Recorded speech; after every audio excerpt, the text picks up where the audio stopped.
Okay, last time we discussed about the constitutional limitations. Right now we will discuss taxation as distinguished from police power and the power of eminent domain. As discussed in Planters Products versus Fertifil, these powers, taxation and police power, are distinct and have different tests for validity. Taxation is for revenue generation, while the main purpose of police power is to regulate behavior or conduct. And the test for the police power is the lawful subjects and the lawful means, while taxation is circumscribed by inherent and constitutional limitations. And in the case of CIR versus Central Luzon Drug Corporation, where taxation was said to be an implement of the power of eminent domain. What is this all about? This is the case of the old preview or the old senior citizens law, where the law grants tax credit for the taxpayer for giving discounts to senior citizens. But there was a new law that was enacted for the senior citizens, and the Supreme Court was called to rule on a certain issue. The Supreme Court said that the the senior citizens law during Central Luzon Drug Corporation was used by the state in the exercise of its taxing power as an implement of eminent domain, since the old senior citizens law allows tax credit for the 20% discount. But in Manila Memorial versus Secretary of DSWD, it changed all of that. Okay? The Supreme Court went to the extent that it was just an obiter dictum, with dissenting opinion, of course.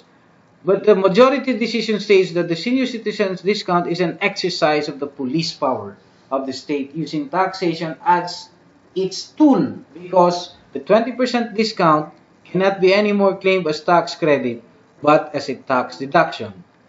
We will discuss the distinctions.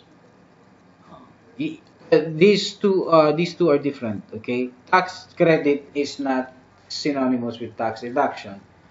Okay. Now, if you're asked to distinguish the powers, you just play or you just throw in some of the phrases here, and you should get full points for that.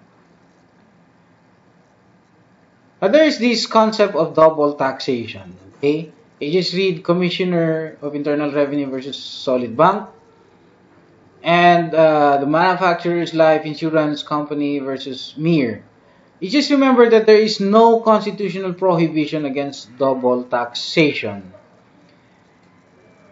The court will just, strike down a tax statute if it is already obnoxious or it violates the constitutional or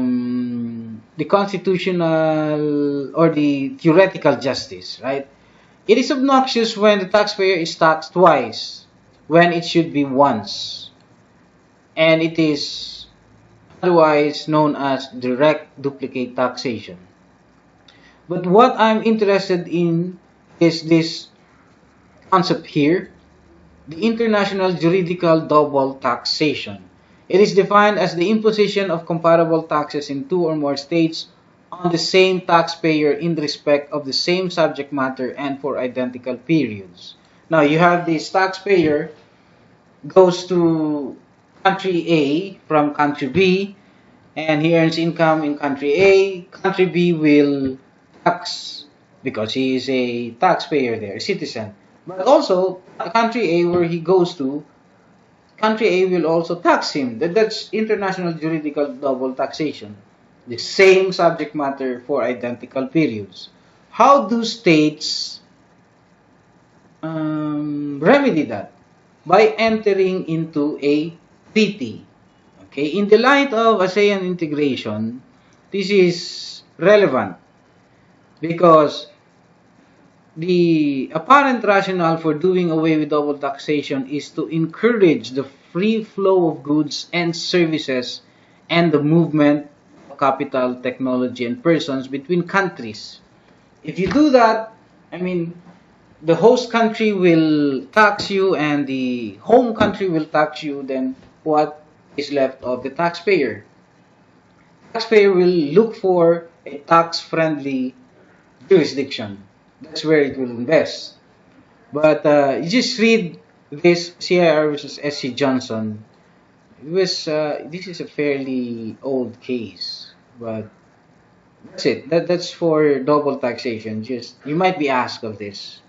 What is international juridical double taxation in the light of ASEAN integration? Okay? Next, we will discuss about tax avoidance, tax evasion, tax exemption, and tax amnesty. Oh, this tax amnesty.